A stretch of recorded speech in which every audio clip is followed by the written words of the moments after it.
포스코 포항제철소에서 유독가스 누출로 추정되는 사고가 나서 협력업체 작업자 1명이 숨졌습니다. 네, 올해 제철소, 건설 현장 등 포스코 관련 사업장에서 노동자 6명이 중대재해로 숨졌는데요. 취재기자 연결해서 자세한 내용 들어보겠습니다. 김근우 기자, 사고 상황부터 설명해 주시죠. 네, 사고가 난 건 오늘 오전 9시쯤입니다. 포스코 포항제철소에서 정비 작업을 준비하던 작업자 4명이 쓰러진 건데요. 사고는 공장 밖에서 일어났고 유독가스가 누출돼 이를 들이마신 것으로 추정됩니다. 구급차가 이들을 병원으로 옮겼는데 50대 노동자 1명이 이송 중 중태에 빠졌다가 끝내 숨졌습니다. 나머지 3명도 화상을 입는 등 다쳐 병원 치료를 받았는데 생명에는 지장이 없는 상태입니다. 피해 작업자들은 모두 협력업체 소속입니다. 마신 가스는 불산이나 질산가스로 추정되는데 조사가 더 필요한 상황입니다. 포스코 측은 산해 소방대를 동원해 흡착포 등으로 제독 조치를 벌였고 여의치 않자 2시간 뒤쯤 소방당국에 신고해 조치를 모두 마쳐 현재 잔류가스는 없는 상태로 알려졌습니다.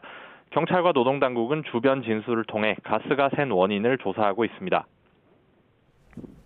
네, 안타까운 사고인데요. 올해 포스코에서 중대재해가 잇따르고 있죠. 그렇습니다. 올해만 6명이 포스코 관련 사업장에서 중대 산업재해로 목숨을 잃었습니다.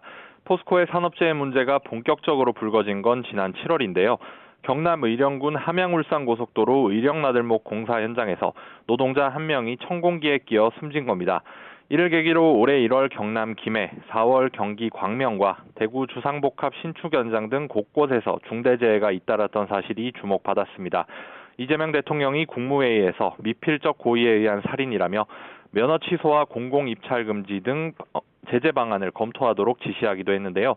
이 때문에 포스코는 장인화 회장이 직접 안전진단 TF를 가동하고 혁신 계획을 내놓는 등 대책을 마련했지만 또다시 중대재해가 잇따르면서 비판을 피하기 어려울 전망입니다.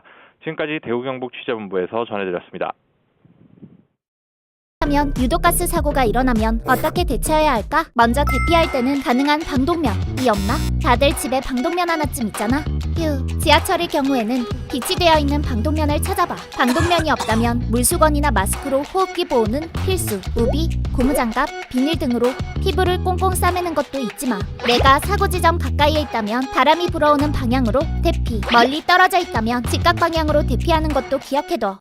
폭발 사고로 이어질 수 있는 가스 사고. 어떻게 대피해야 할까? 먼저 폭발 시 괴물로 청각 손상을 입을 수 있기 때문에 귀를 막은 채 대피하는 것이 좋아. 하지만 광산이 폭발한다면 그 안에서 버틸 자신이 있어? 난 없거든. 그렇기 때문에 광산 가스 사고는 무조건 예방이 생명이야. 광산 근로자를 대상으로 안전교육을 철저히 해야겠지. 광산 내에서 확인은 절대 금물. 광산 내 온도계와 습도계, 메탄가스 측정기, 산소농도 측정기, 그리고 만일을 대비한 산소호흡기까지 안전장비를 비치하고 사용법을 교육하는 것. 이게 광산 내 가스 안전에 있어서 최선이라고 생각해.